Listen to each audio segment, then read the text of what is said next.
e o Senhor apareça através da minha vida e das mensagens expostas nesse lugar. Amém? Diz assim, Salmo 30, na versão NTLH, verso 11, diz: Tu mudastes o meu choro em danças alegre, afastaste de mim a tristeza e me cercaste de alegria. Por isso não ficarei calado, mas cantarei louvores a ti, ó Senhor. Tu és o meu Deus e eu darei graças para sempre. Amém? Eu queria falar de uma pessoa que, quando eu li, me chamou a atenção. Lá em 1 Samuel, capítulo 1, conta a história de uma mulher chamada Ana, mulher de Elcana. Elcana era um homem da tribo de Efraim que tinha duas mulheres. Ele tinha Ana e tinha Penina. Porém, Ana era a primeira esposa, mas Deus havia tirado a possibilidade de Ana ter filhos. Então, como a lei de Israel ensina, e é um direito dos israelitas, segundo a lei, que a mulher que não pudesse dar filhos ao esposo, ele tinha um direito de casar com outra para ter filhos. Então, creio eu que assim Elcana o fez, mas ele amava a Ana. Ele amava muito Ana, mas Penina dava filhos e filhas a Elcana e Ana não. E todos os anos ele saía a Siló, no templo onde Eli era o sacerdote, com Ófnis e Finéias, seus filhos, e para oferecer sacrifícios ao Senhor.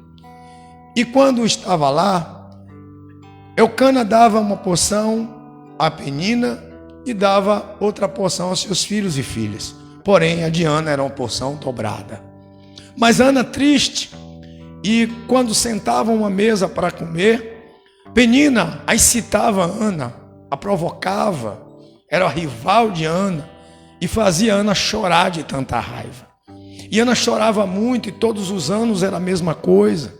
E anos via, e anos se passavam, e todas as vezes que se reuniam com a família, era aquela provocação, e o choro de Ana era constante. Havia uma tristeza na alma de Ana tão grande, que Ana ficava ali sempre no choro, e não comia de tanta raiva. Perdia a fome das provocações da outra. Certo dia, Elcana olha para Ana e pergunta para ela o motivo da sua tristeza, por que ela estava tão triste. E ele diz: não sou eu melhor do que 10 filhos para você? Ou seja, a tristeza de Ana era porque ela não poderia gerar ninguém. Deus havia tirado dela a possibilidade de gerar uma vida. Ou seja, aos olhos do povo de Israel, era uma mulher seca, uma mulher morta, uma mulher sem alegria, sem vida, que não podia gerar nada. E Deus estava ali vendo o sofrimento de Ana, e Ana era uma serva de Deus. E Ana servia a Deus, Ana agradava a Deus, mas, no entanto, Deus não havia ouvido Ana em hipótese alguma. Até que certo dia, ela se reúne com seu esposo e a família do esposo para cear. E quando eles estão ali reunidos, então Penina mais uma vez começa a provocar Ana. Imagine Penina dizendo para Elcana: olha, venha ver teus filhos, tuas filhas. Eu posso te dar filhos, ela não. Tu é uma seca, Ana, tu não presta para nada, imprestável. Eu não sei o que foi que Elcana viu em ti para ainda continuar contigo. E era aquela situação.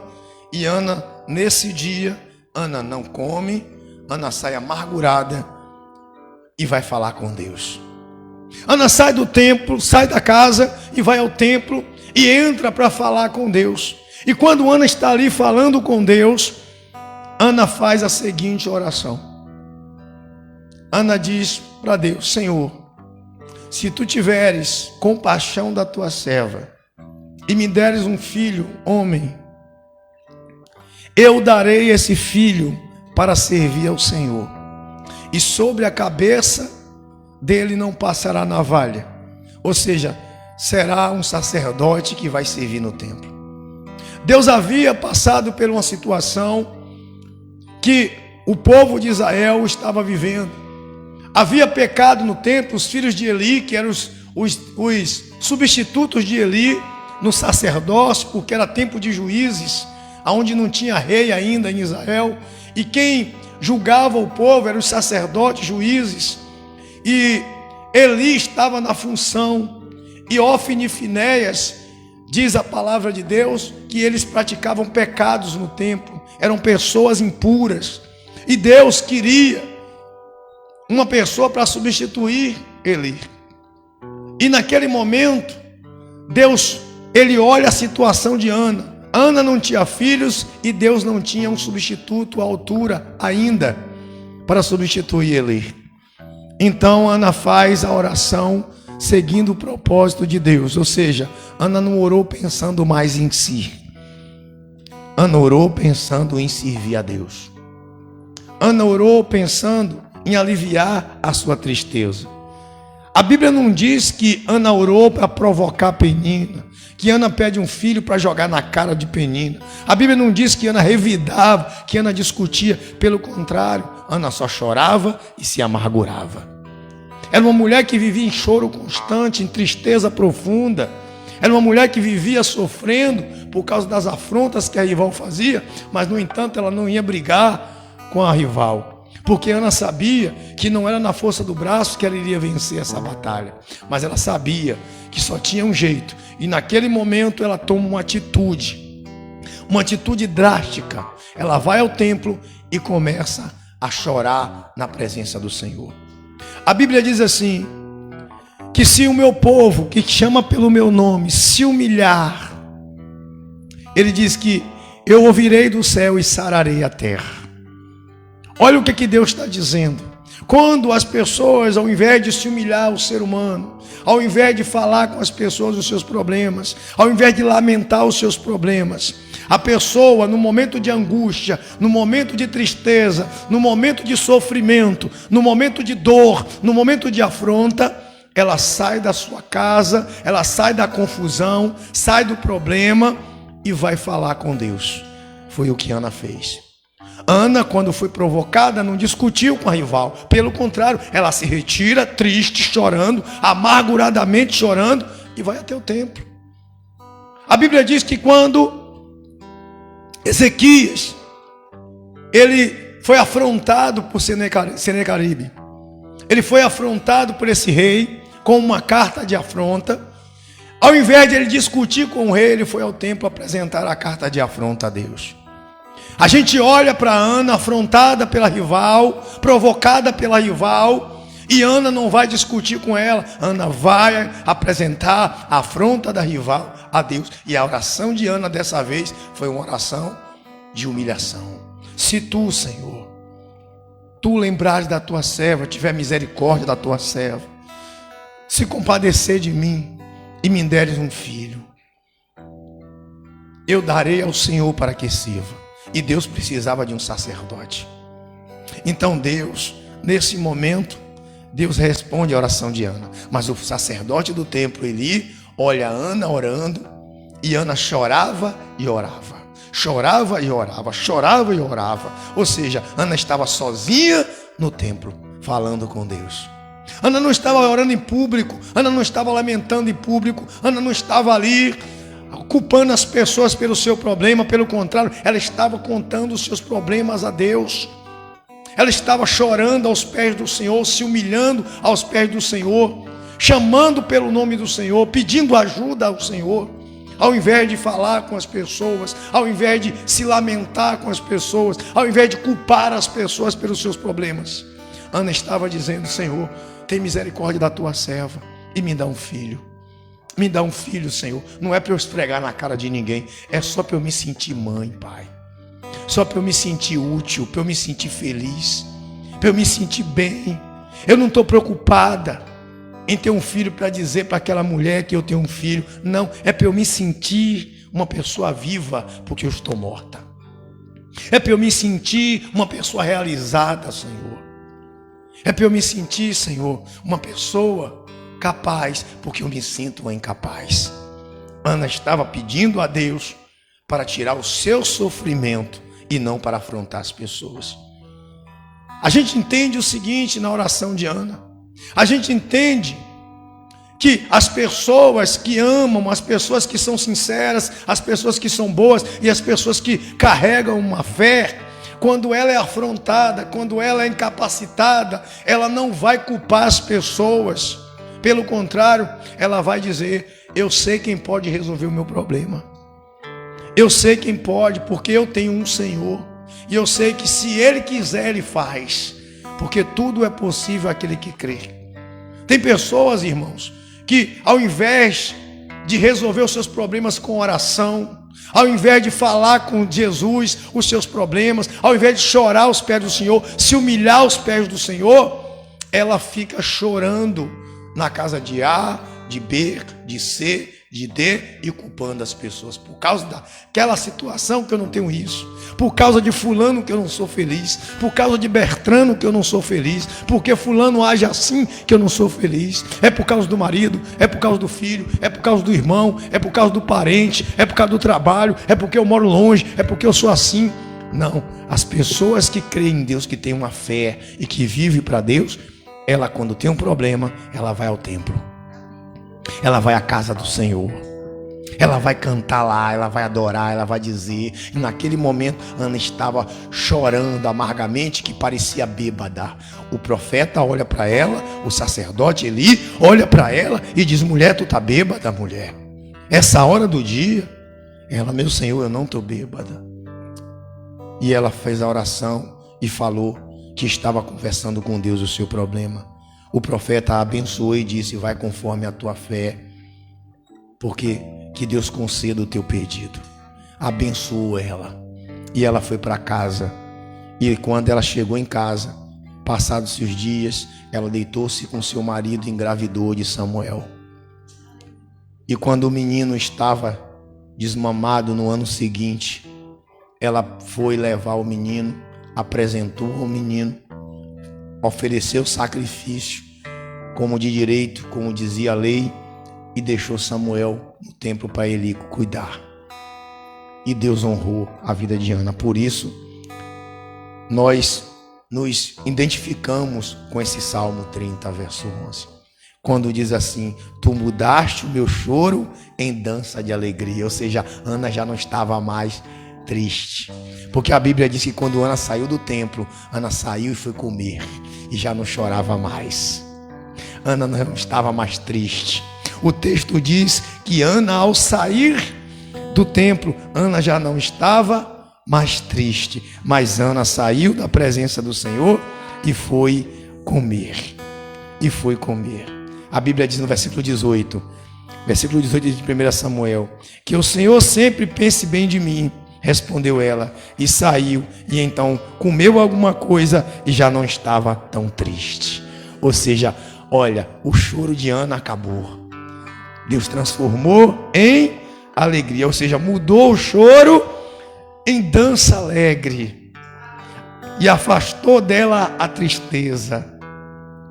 Olha para isso. E cercaste ela de alegria. Aí no versículo 12 diz: por isso não ficarei calado. Ou seja, Ana não ficou mais calada, como ela ficava outrora, calada, aborrecida, zangada pelo canto, mas veio. E ela diz: mas cantarei louvores a ti, ó Senhor, tu és o meu Deus, e te darei graças para sempre. Ou seja, eu me identifico com esse salmo. Não foi Ana que escreveu, foi o salmista Davi. Mas a gente olha para esse salmo e a gente olha para a vida de Ana e a gente vê a trajetória dentro dos salmos. Porque essa mulher chorava, essa mulher era amargurada, essa mulher não tinha uma família, ela era um casal, mas não tinha família.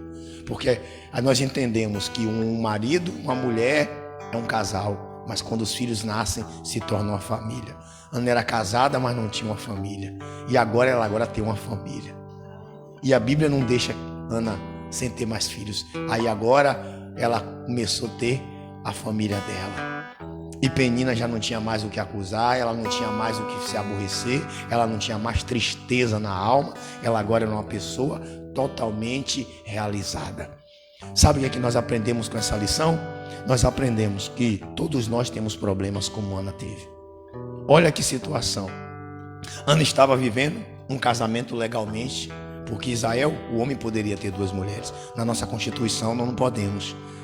Jesus aboliu o casamento entre pessoas que tenham 2 pessoas. Mas ela estava vivendo um casamento legal. O marido o amava, a amava. O marido gostava muito mais dela do que a mulher que dava filhos. Não eram os filhos de Penina que fazia Eucana o amar. Não era a situação que Penina criava para Eucana que fazia ele gostar dela. Pelo contrário, ele gostava de Ana e dava até a porção dobrada a Ana por isso. Mas Ana não era feliz com seu marido. Ela não era realizada somente pelo casamento. O que ela mais queria era ser mãe. O que ela mais queria era gerar filhos. O que ela mais queria era dar frutos. Ela não queria ser uma árvore frutífera. Ela não queria ser uma pessoa que não dá frutos. Mas a fé de Ana, o amor de Ana, a perseverança de Ana fez ela dar fruto. Quando nós entendemos que quando nós temos nossos problemas e nós trazemos até Deus e choramos na presença de Deus, então Deus vai fazer o quê? Deus vai transformar nosso choro em alegria. Deus vai tirar a nossa tristeza e vai fazer a gente dançar na sua presença. Deus vai transformar o que era incapaz, o que era impossível acontecer, impossível. Deus vai fazer com que todos vejam que o Senhor é Deus através da nossa vida. E Ele vai fazer da gente o próprio milagre. Deus vai transformar, como o salmista mesmo diz. E a gente vai poder dançar na presença do Senhor para sempre, de alegria. Mas para isso é necessário que nós venhamos ao templo orar, buscar ao Senhor, levar nossas queixas ao Senhor. A minha avó cantava uma música quando eu era pequeno, ela ficava cantando, né? Conta para Jesus aonde é a tua dor, Ele é o remédio, confia no Senhor. Não se desanime com a tua cruz. Confia sempre nele. Aí eu esqueci o resto da música. Amém. Mas ela cantava. Então, a gente tem que contar para Jesus onde é a dor da gente. O problema é que a gente quer contar para todo mundo, menos para Jesus. A gente quer contar para o patrão, para a amiga, para a vizinha, para o parente, mas a gente não quer contar para Jesus. Tá com problema, tá triste? Dobra o teu joelho, fala com o Senhor, chora. Não importa que vão chamar você de bêbada, não importa que vão chamar você de louca, não importa se vão falar de você, é maluca, tá indo para a igreja, fica ali chorando, fica ali clamando, pedindo socorro, é uma maluca. Maluquice é falar para os outros seus problemas. Ninguém pode resolver, só Deus pode resolver. Eucana não pôde resolver o problema de Ana, o sacerdote não pôde. Quem pôde resolver? Deus, quando ela fez a oração certa. Quando nós entendemos que Ana não queria o filho para quem? Para ela. Mas ela quis para quem? Para dar a Deus. Quando nós entregamos a nossa família ao Senhor, aí Deus vai lá e cuida. Porque quem cuidou de Samuel foi Deus. Quem criou Samuel foi Deus. Quem ensinou Samuel foi Deus. Quem preparou Samuel foi Deus.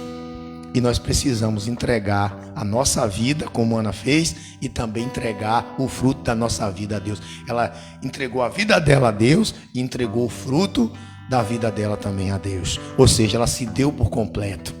Essa é a questão. Então, quando eu vi esse salmo, quando eu cheguei no verso 11, eu lembrei de Ana. Eu lembrei do choro de Ana. Essa mulher é um exemplo de perseverança na família. É um exemplo de luta pelo seu casamento. É um exemplo de luta para prevalecer de pé uma união que Deus criou. Porque Jesus diz, não separe o homem que Deus uniu. Se fosse qualquer uma outra, tinha chutado o balde e largado, sumido, desaparecido, de vergonha ou se matado. Mas ela não, ela continuou. E olha que a Bíblia diz que foi ano, todo ano era isso. Imagine quantos filhos Eucana tinha e quantos anos Ana sofreu. Imagine, Penina fica de barrigão e Ana fica olhando. E Penina, olha a minha barriga, olha para aqui, eu tenho, tu não tem. E ela lá chorando, mas Deus transformou o choro dela em bênção. A Bíblia diz nesse mesmo salmo, no versículo 5, que o choro pode durar a noite inteira, mas a alegria vem pela manhã. Mas para isso é para quem crê, não é para quem fica em casa, não é para quem fica assistindo novela, não é para quem fica lá olhando as novelas mexicanas que tem final feliz. Não, a vida é diferente. Sem Jesus, nada podemos fazer. Ana entendeu que ela precisava do Deus vivo, do Deus Altíssimo, para resolver o seu problema. Amém? Vamos orar para a gente ir para casa. Fica essa palavra para você hoje. Faça como Ana. O seu choro se transformará em alegria. Comece a crer como Ana. Quando você tiver seus problemas, vá até onde? Ao templo orar. Jesus disse, né? Que quando você for orar, entra no teu quarto. Não se limite somente à igreja. Entra no teu quarto e fala em secreto, que teu pai também sabe o que tu precisa em secreto e te abençoará em secreto. Amém? Sem contar para as pessoas os seus problemas. Amém? Senhor, obrigado, Pai, mais uma vez por essa breve palavra. O Senhor tem cuidado da tua igreja.